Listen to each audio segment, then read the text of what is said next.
Assalamualaikum warahmatullahi wabarakatuh. Alhamdulillahirabbil alamin, wassalatu wassalamu ala asyrofil anbiya wal mursalin wa ala alihi washabihi rasulillahi ajmain. Amma ba'du. Yang terhormat dosen pengampu dan yang saya banggakan teman-teman semuanya.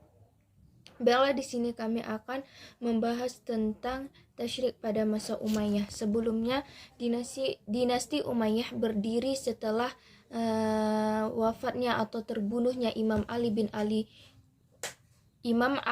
Abi Thalib pada tahun 41 Hijriah dan berakhir pada awal abad 11 Hijriah. Zaman ini dipenuhi dengan berbagai peristiwa dan perkembangan, perbedaan fikih dan pergolakan politik. Karena sejak zaman awal berdirinya dinasti ini, kaum muslimin terpecah ke dalam 3 golongan, yaitu kelompok Syiah, kaum Khawarij, dan jumhur kaum muslimin. Kelompok Syiah yaitu orang-orang yang sangat fanatik dengan Ali bin Abi Thalib.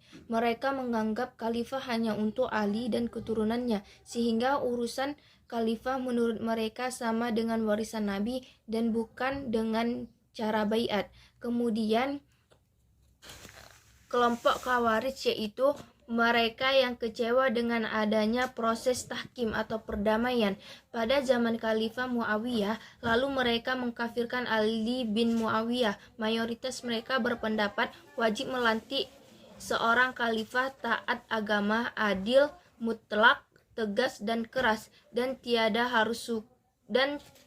harus suku Quraisy atau keturunan Arab. Kemudian jumhur kaum muslimin yaitu termasuk kepada kaum modern yang memiliki sifat adil dan tidak radikal. Mereka berpendapat bahwa khalifah harus dari suku Quraisy, namun harus dipilih oleh kaum muslimin dengan cara baiat. Kemudian pemikiran fikih Khawarij yaitu khalifah tidak harus orang Quraisy, tapi siapa saja yang mampu memimpin. Kemudian amalan ibadah berupa sholat, puasa, zakat, dan lainnya termasuk dalam rukun iman, sehingga iman tidak hanya cukup dengan penetapan di dalam hati dan ikrar di lisan saja. Kemudian hukum zina cukup dipukul 100 kali sesuai dengan ajaran Al-Quran, sedangkan rajam adalah ajaran hadis sebagai tambahan dari Al-Quran. Selain kelompok Khawarij adalah kafir dan kafir haram untuk dinikahi. Kemudian yang disebut ghanimah adalah senjata, kuda, dan perlengkapan perang lainnya. Selain itu bukanlah ghanimah. Kemudian roda'ah tidak menghalangi perkawinan sehingga saudara satu susu boleh dinikahi. Dan tahara adalah suci lahir dan batin. Konsekuensi logisnya adalah apabila ketika akan sholat atau dalam sholat berpikir sesuatu yang kotor dan membuat batin yang kotor, maka sholat itu batal. Mungkin cukup sekian penjelasan dari saya, akan dijelaskan oleh pemakalah selanjutnya. Baiklah, Assalamualaikum warahmatullahi wabarakatuh. Di sini saya akan melanjutkan materi kami, yang mana di sini saya akan membacakan tentang pemikiran Khawarij dan pengaruhnya di dalam fikih. Pemikiran Khawarij ini berimplikasi kepada pemahaman fikih. Beberapa pendapat mereka yang dapat dikemukakan diantaranya dalam masalah toharoh, sebagaimana disebutkan oleh Manna Al-Qatam.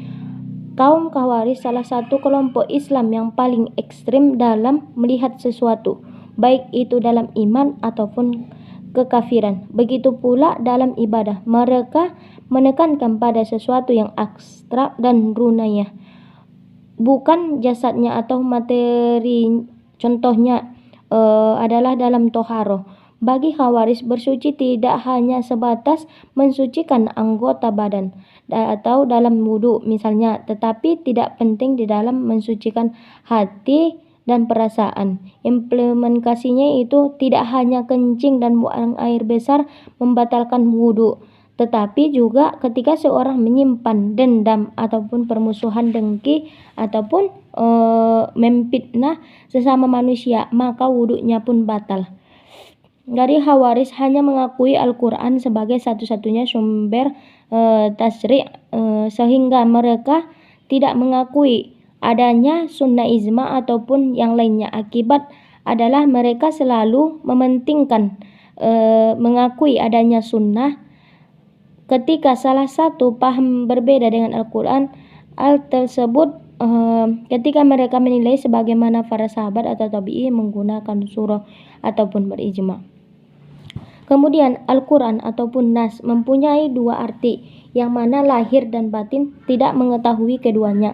Hanya Allah dan Rasul yang mengetahui keduanya. Hanya Allah dan Rasul, imam-imam mengetahui makna batin Al-Quran. Karena para imam tersebut dianggap maksum oleh mereka yang diberikan ilmu yang setara dengan kenabiannya. Masyarakat umum hanya mengetahui zahirnya saja, yang mana hadis Nabi yang dipandang syahih oleh kelompok ini hanyalah hadis-hadis yang diriwayatkan dengan jalur-jalur para imam mereka. Hadis yang diriwayatkan oleh kalangan ahli sunnah meskipun derajat kehasilannya tinggi tidak diterima oleh mereka. Dalam azan juga setelah hayyalal falah dalam pandangan syariat ditambahkan satu kalimat, yaitu hayyalal khairil amal, yang mana masalah warisan bagi perempuan yang dapat bergerak saja, tidak seluruh jenis hartanya. Waktu salat isya, waktu salat hanya 3, zuhur dan asar, maghrib dan isya. Dalam sujud tidak menggunakan alas tempat sujud yang dibuat tangan. Biasanya mereka memakai tanah ataupun batu dari Karbala. Kemudian demikianlah Syiah dengan pengaruhnya dalam fikih. Adapun satu sakte Syiah yang pemikirannya tidak jauh berbeda dengan pemikiran yang ahli sunnah, yaitu sakte Zaidiyah. Sakte Zaidiyah ini mempunyai pemahaman lebih moderat baik dalam bidang teknologi maupun dalam bidang fikih. Contohnya adalah kitab Nailul Autar yang disusun oleh As-Syaukani memiliki referensi ulama Sunni, sedangkan di bidang politik dikenal istilah taqiyah, yaitu berbohong untuk hal yang benar. Cukup sekian dari saya. Saya kembalikan kepada pemakalah selanjutnya. Cukup sekian. Assalamualaikum warahmatullahi wabarakatuh.